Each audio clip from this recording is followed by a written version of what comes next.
fii tey bu am solo dañu dajale fii tey du Sénégalais yëpp war a xam la dañu dajale fii tey buñ ci àdduwul ci gaaw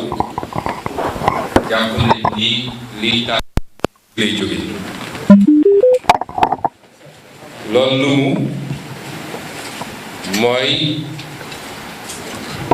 Macky Sall ci mbébétam bi mu ne te ëmpul benn Sénégalais ni faw rek mu am ñetteelu mandat te loolu pour mu am ko il faut mu fexe ba xoj Sénégalais yi ba kenn dootul ñeme ne d'accorduma rawatina nag naan maa ngi génn di ko manifester ci cadre boobu yéen ñëpp gis ngeen ni li mu njëkk a def mooy fexe ba doole laatal boppam ci wàllu police ak gendarmerie gannaaw bu mu ne dina recruter 6000 personnes 3000 di police 3000 di gendarmerie ña fa nekkoon it te di ay kilifa te mu lott ci def loo leen lu ñu bëggut a def da leen fa jëlee andi ñeneen ñoo xam ne yaakaar na ni lu mu leen sant ñu def ko loolu muy le volet répressif ci wàllu police ak gendarmerie waaye loolu doyu ko mu ne kon il faut ma am lu ñuy wax un arsenal juridique mooy ci wàllu yoon il faut ma tëgg ay loi yoo xam ne dina nekk lu ñuy teg ci kaw Sénégalais yi ba ku yëngatu rek ma am fu ma ko jaaree mën koo tëj loolu nag da koo dugal ci cadre lu ñuy wax lutte contre le terrorisme gis nga caay-caay bi nekk ci ñii la ñuy def defuñu ko wala waxuñoo ak Sénégalais yi waaye xam nañ ni li ñuy wooyee communauté internationale baat bi ñu gën a ragal tey mooy sonné terrorisme régime dictateur yi nekk àdduna bi yépp fi ñuy jaareel li ñuy def pour noot seen askan ci jamono ji mooy ku yëngatu ne ànduma ak yow nga ne terroriste la ku yëngatu ne opposant la nga ne terroriste la ku jóg ne société civile la nga ne terroriste la ku jóg ne mouvement citoyen la nga ne terroriste la moo tax depuis mois de mars ba léegi depuis février ba léegi seen coow yépp ci terrorisme lañ ko yóbbu te may wax Sénégal nag ñun duñu nangu ñeenti nit dong ndax seen système bi yaatu na sàmbamboo yi ci nekk bëri na waaye ñeent ñoo ci gën a fës ñoo xam ne ñoo jàpp ni ñoom mën nañoo def lu leen neex ci réew mi muy Macky Sall ci boppam Antoine Diome son ministre de l'Intérieur Malick Sall son ministre de la Justice ak ki nga xam ne mooy son procureur de la République ñeenti nit ñoo bëgg a taal Sénégal donc bi ñu defee loolu dañoo dem yóbbu Assemblée nationale benn projet de loi ñaari projet de loi ndax benn bi day modifier le code pénal ci boppam ñaareel bi day modifier le code de procédure pénale code pénal moom mooy teg daan yi code de procédure pénale mooy wax procureur ak juge ba ci police ak gendarmerie naka la ñuy doxalee mbir mi ba mu mun a yegg fu mu yegg ñu dem yóbbu benn loi waaye ci loi boobu dañ fa dugal titre 2 tuddee ko de la piraterie maritime des actes de terrorisme et des actes assimilés ci chapitre premier bi ñu jagleel ko li ñuy wax les actes de terrorisme ma njëkk a wax ni lu ñu ne terrorisme la rek première conséquence bi mooy ak fu mu mën a amee Sénégal procureur moo compétent c'est-à-dire suñu nee manifestation terrorisme la bu nit manifester Touba wala manifester Matam wala manifester Ziguinchor benn compétence la mooy procureur mii muy procureur Macky Sall ñu dem jël tuddee ko ne léegi dañuy dugal ay législation ci terrorisme waaye li njëkk a yéeme mooy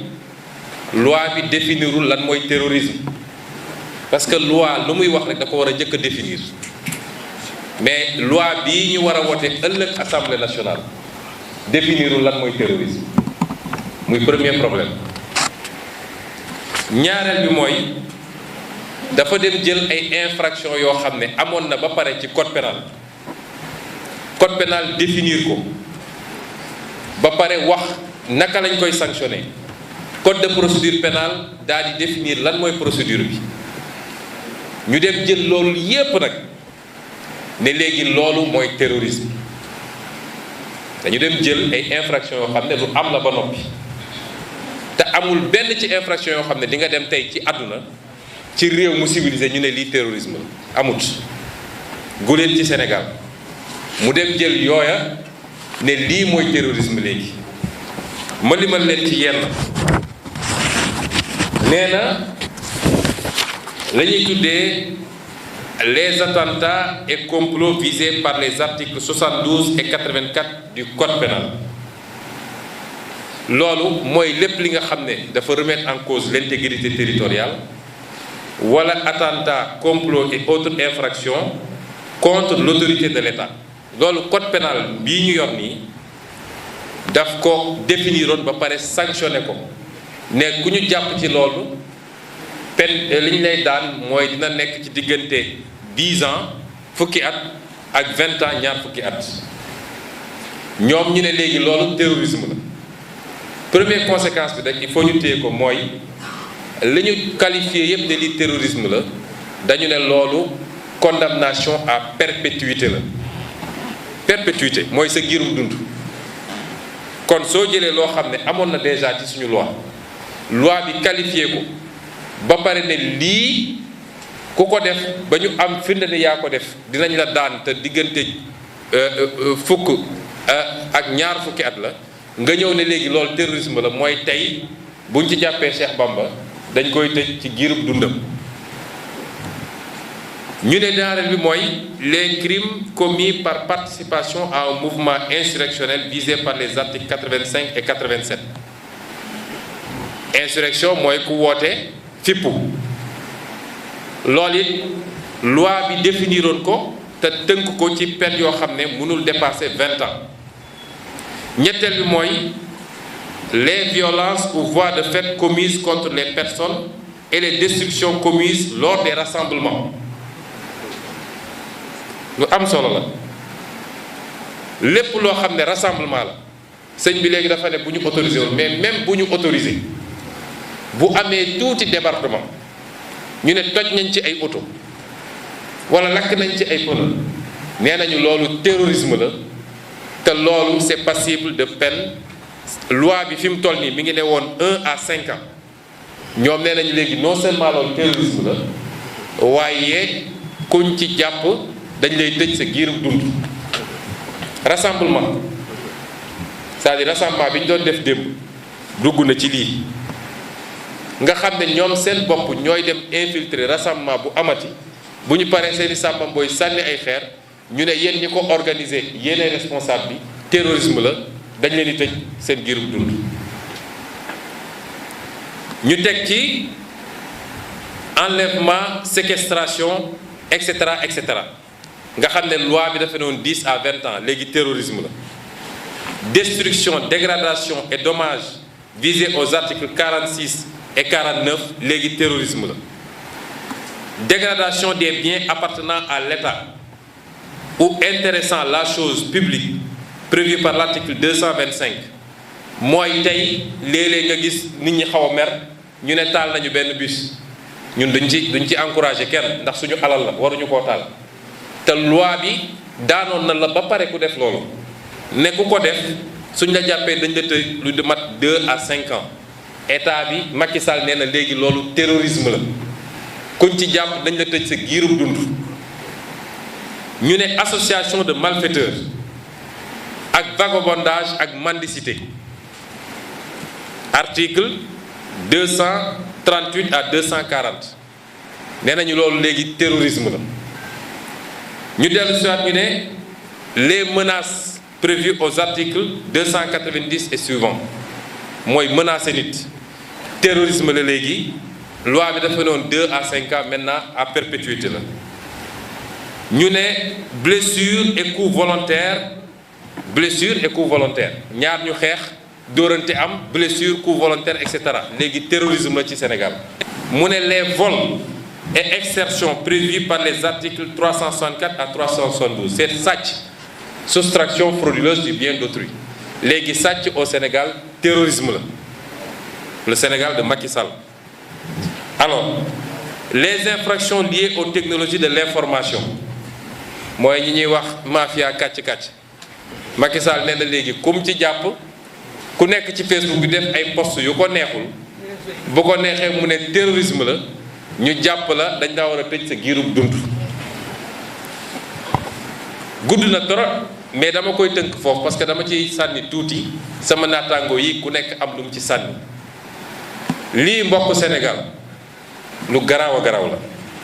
amul ci benn dëkk ci àdduna amul fenn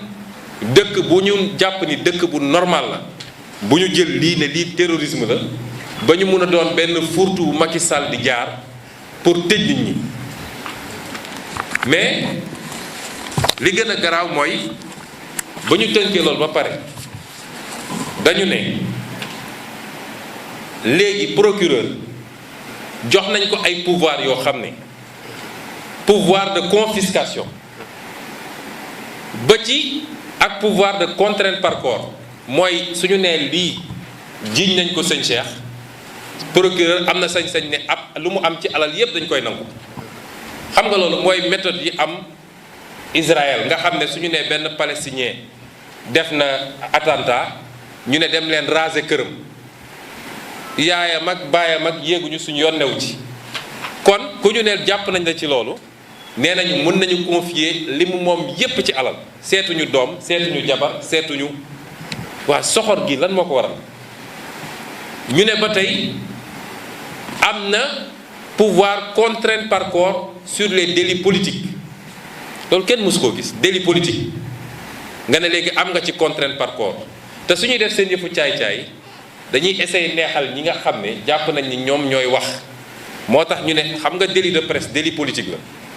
mais dañu ne léegi délit politique am na contrainte par corps ba mu des presse bi yéen moom kenn yabu leen ñu ne ensuite léegi juge d'instruction bi jox nañ ko pouvoir yu yaatu yoo xam ne su toogee ba soupçonné ni Cheikh Bamba Dièye mii de est-ce que du terroriste am na sañ-sañu mettre Cheikh Bamba Dièye tout de suite sur écoute ay téléphone am ay mailam lu ne am na sañ-sañu def ko sur écoute di ko intercepter ci sañ-sañam te bu ñuy def seen caay-caay ni ñu ko defee ci presse bi dañuy am ñu ñuy neexal pour ñu bañ a wax nee nañ loolu avocat bokk ci juge bokk ci député bokk ci ministre bokk ci wala ñoom su leen ko war a defal dafa am procédure spéciale boo xam ne il faut que mu am beneen kilifa buy valider waaye keneen ku dul moom sëriñ si ci boppam dañu xam ni tey juge am na sañ-sañu toog mettre leen sur écoute quand il veut et comme il veut